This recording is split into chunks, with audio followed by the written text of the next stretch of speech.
Bouaké au centre de la Côte d'Ivoire. C'est le train-train quotidien en cette matinée dans la ville qui va accueillir les Lions indomptables le 23 janvier prochain pour leur troisième match de poule contre la Gambie.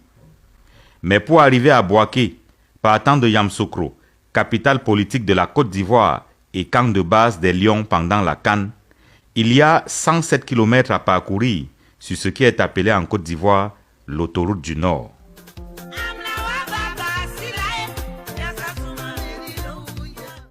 L'autoroute du Nord, c'est une infrastructure à 4 voies, dont 2 de chaque côté.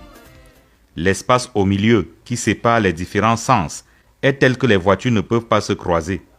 Du coup, les risques d'accident par collision de véhicules sont presque nuls. Mais en cas de panne ou toute autre défaillance technique sur le véhicule, il y a la possibilité de garer sans gêner la circulation. Des espaces sont prévus à cet effet. Sur l'autoroute du Nord, notamment entre Yamoussoukro et Bouaké, pas de problème d'électrification. À l'aide de plaques solaires, l'éclairage est assuré. Dans un tel confort, l'automobiliste s'acquitte des frais de péage sans rechigner. D'abord à Thiébissou, après 37 km de route.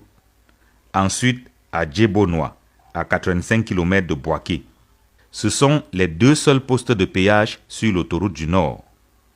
Pas de contrôle de police, pas l'ombre d'un seul homme en tenue sur la route, mais plutôt des caméras de surveillance prêtes à flasher qui obligent le conducteur à respecter la limitation des vitesses.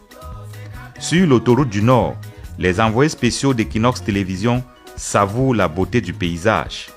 Le voyage est tranquille et plaisant.